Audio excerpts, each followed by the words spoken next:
What's good, guys? LM7 here, back again with another review. This time we're taking a look at a April 2026 set, the New Republic X-wing Starfighter. So, right off the bat, this one's already a little strange, but in the grand scheme of things, not much. But I will make a mention that for whatever reason, this one came out 25 days before the other sets in its wave. Strange. You could pre-order it with the other ones, and then it shipped on April 1st. And anyway, here we are. I was on a trip, so I couldn't get it right away, but I did happen to find it while I was traveling, and it did fit my bag. So here we are. I was gonna wait on this one, but luck was with me this time. Okay, so obviously it is hyping up the new Mandalorian movie that is coming out soon. It is a new Republic variant of the X-wing, so not quite the ones we see in the sequel trilogy. Those are the T-70s. This, I don't exactly know the real number. It might be like T-66 for all we know. I'm not sure. It probably is just a T-65 with blue coloring, but whatever. I didn't look that one up. Apologies. Anyway, 9 plus, 75, 460, and has 558 pieces. So it's your middle of the road set. Kind of average for your X-wings. Some of the older ones from like a decade ago were getting close to the 750, 800 piece count. Some of the ones from the sequel trilogy actually had a lot of pieces, so, and they were bigger. Wasn't everything. Anyway, I do like the new logo here, and I think the X-wing over the planet matching its blue color scheme is a nice touch too. The blue overall just looks nice on this set. And on the back, you just have it at one of their, any base you want to pretend it is. And a couple features, and we'll look at that. So, before we take a look at the build, let's talk price. It comes in at $69.99 in the US and $89.99 in Canada. I'm going to say off the bat, it's actually a decent set. I think 70 is a little high, but I feel like you say that every review nowadays, so I guess 70 is okay. Over the 20 years we've been collecting and doing this kind of stuff, X-wings used to be 50, now they're 70, inflation and all that fun stuff. So it's not the worst. I think a 60 would have been the sweet spot, and I think they probably should have went with like a 65, but whatever. 70 isn't too bad because, like I said, small spoiler, it's actually a decent set. But we will look at that in a minute. Normal instruction booklet. There's nothing too crazy. If we just look at a random page, you can see you have Carson Teva walking on the bottom there. Like I say every time, I do like that little touch. That's nice. You can see the other Mandalorian sets that are coming out soon enough, and we will review them when I can get a hold of them. I don't have any perks or anything like that to get them early, so we'll have to wait probably till May 4 weekend. And here's your final model, 134 pages. I didn't feel it was too long, under 600 pieces, so, give or take 2 hours, something like that, depending on your speed and if you take breaks and blah, blah, blah. So, you want to see the set? Let's build her up, and then we'll talk about the features and all that. See you guys in a second.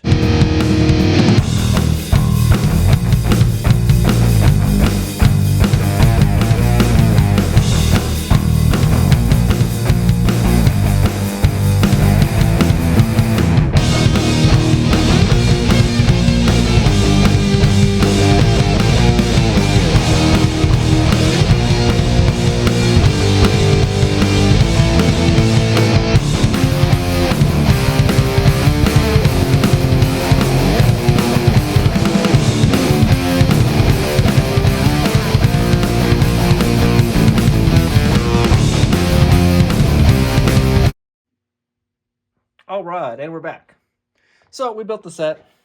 My thoughts on it was fun. It was a little different than other X-wings. I thought the Technic like middle section for the wing compartment was kind of cool. Definitely a little different than all the other ones. I thought the back was actually different, and then I looked at the last X-wing we have, the TIE Fighter mashup one, and it's pretty similar. And we'll show that off after we look at the features and stuff here. So, in this set, you get 3 minifigures. Starting off, they don't even give this guy a name. He's just a New Republic astromech droid, so you guys can have the privilege of naming him whatever you want. He's a little dark green color. Still no printing on the back, which is a little unfortunate. But, you know, it's been 30 years. So, you know, when they finally do start printing on the backs of the R2 units, normally it'll be the first time it'll be a big deal, and then after that it won't matter. I did want to point out quickly, I do like his little purple sensor he has on the front there.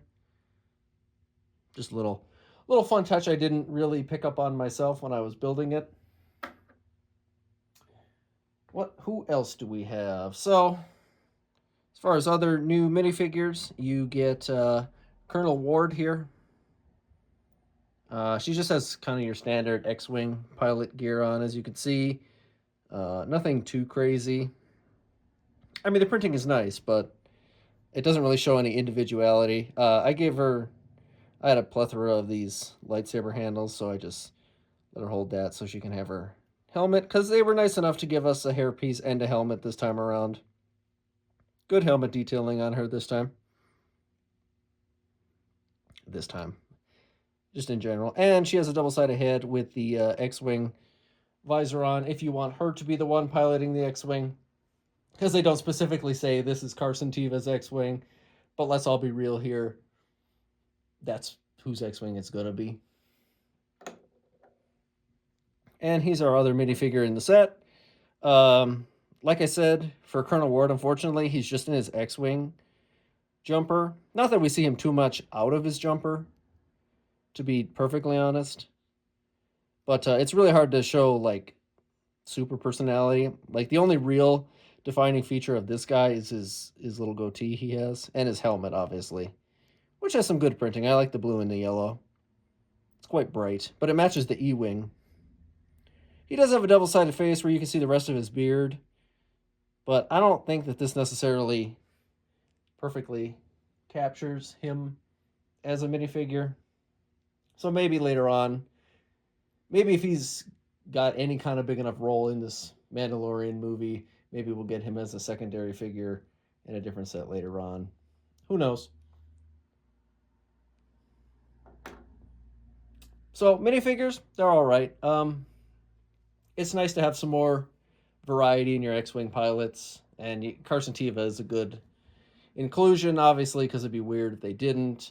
On the plus side, which lately you don't hear too often, you get 2 different pilots. They could have just said, here's Carson Teva and the astromech droid, and that's it. But we did get the bonus minifigure. I guess I say the bonus minifigure this time around,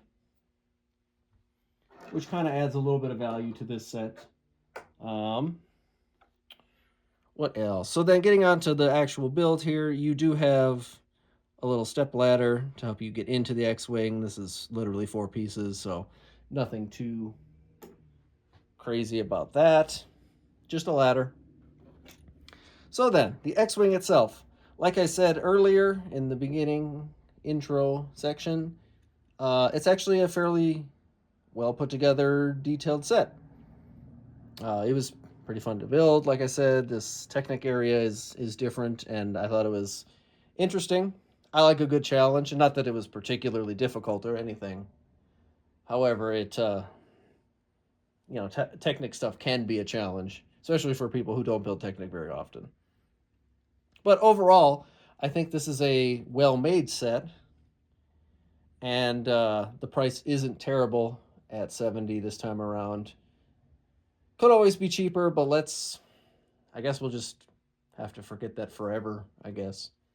You never know. Once in a blue moon, you get a set that's like under the price you think it's going to be, and you're like, wow. Like, I expected this set to be $70, to be perfectly honest, and it worked out. That it actually feels like it's worth the $70. So it's your classic X-wing. Nothing too substantial, like as far as differentiation between the New Republic X-wings and the Rebellion X-wings. They do have a little bit a different body work going on here. This nose cone they have is more akin to some of the older models of X-wings we got. Like I think it was a Red 5 X-wing. But this is different than the mashup X-wing that I will compare a little later on after we look at all the other features. Do want to point out though, you do got some stickers. So just be aware of that going into it. None of them are terribly hard, especially if you use the brick separator to help you if you have a shaky hand or something like that. All right, little features that don't particularly make a huge difference. You do have retractable landing gear. That's always a nice touch. And you have it here underneath these engines as well. If you have them all the way up, which is the most steady, well, it's actually a little raised if you do it like that. So we'll put it like this. So if you have it 2 notches up, that makes it level with the back feet. It's pretty sturdy. These ones, sometimes the landing gear feel wobbly, but these are pretty sturdy this time around. And it sits pretty high, actually. So you have to like use the full height of your ladder this time. And I'll show you a brief like comparison with the other X-wing, what I mean with that in a minute. Other easy things, obviously, you got your opening cockpit, and you can put Carson Teva in there. I'm not going to do it because I got other stuff to do with this set. But no studs this time around. So he sits using that little wedge piece that has the notch in the middle and then the feet go in between it. There is a little bit of detailing on the inside. You can see there. He does have a control screen. Nothing too crazy. It's a plate scale X-wing. So, and you can put your astromech droid in the back. He fits in there nicely. Also, expected features and stuff like that. So you can also open it up in the back area. This is my only criticism of the whole set, basically, is I think this little area here is a touch of a downgrade. That's just my personal opinion. It doesn't look bad by any stretch, but I think it's a downgrade compared to the last one we got, which is interesting. However, you still have this little opening section, which they use in both of the last X-Wings, and you can put your spare blaster in there if you want to.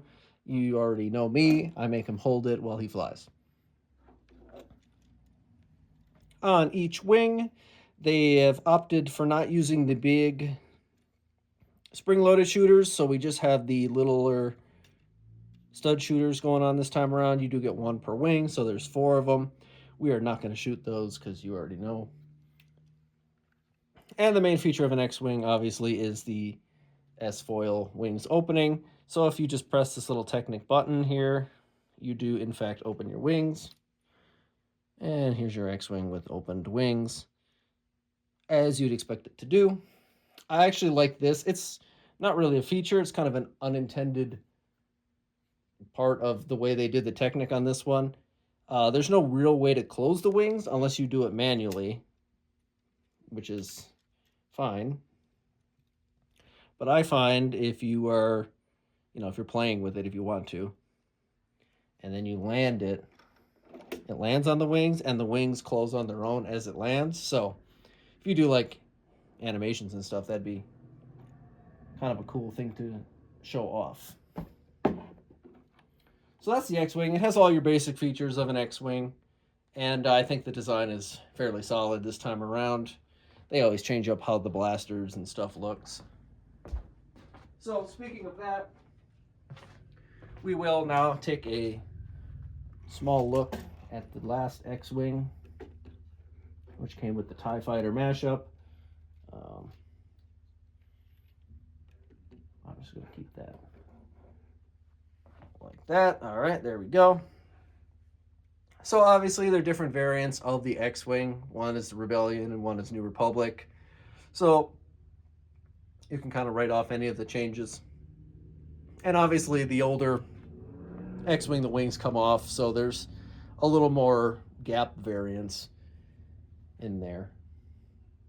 But beside that, they're fairly similar in their build. The newer one, the New Republic one, is definitely a more solid, like they're working on angles and stuff specifically. This one, you had to account for the wings coming off, so you couldn't put the S foil function in there.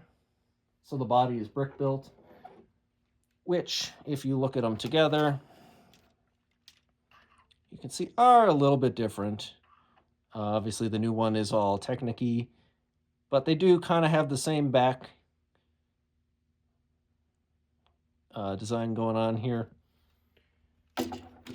Like I said, really the only thing I think is worse on the newer one is the back here. I think the older one, I don't know, the detail just looks a little better in my opinion. That's just me. Neither one of them are particularly bad. As you can see, the engines are different too. The older one is just a hair longer. So just barely, like half the nose cone longer. So they're fairly close in size. So if you have both, you can, make them. They could work together if you're playing with them or displaying them and stuff like that. Show like a transition, I guess, from old to new. Really, the difference is the body being brick built compared to being Technic for the function and all that. I mean, the nose cones obviously are different shapes. This one is much sleeker, but that's obviously to account the wing thing going on with the older one, so can't really blame it too much for that. And then the last difference is the wing guns here. The wings themselves are fairly identical, just different patternings. But the cannons on the end, you can see one of them uses lightsaber hilts and one of them doesn't. That's basically it. Very small differences. But you'd expect that. At least I hope for that kind of stuff. Because I don't want every set to be identical. If I'm getting them, I want to at least have some difference in there. Anyway, to wrap this one up, I think it's a fairly good set. I've seen mostly positive reviews on this one, and I agree with them. It's another X-wing, but this one's blue. I think this is the first T65 variant we have in blue. Not that X-wings are super hard to color differently anyway. I'm sure you have spare pieces to do that for the most part. But it's fun to get a different color one, and this time at least it's from the New Republic era, and it also hypes up the new Mandalorian and goes with the Razor Crest and the Naboo Starfighter and all that. So we'll be looking at those sets when they do eventually come out. And until then, I'll see you guys next time. Let me know what you think.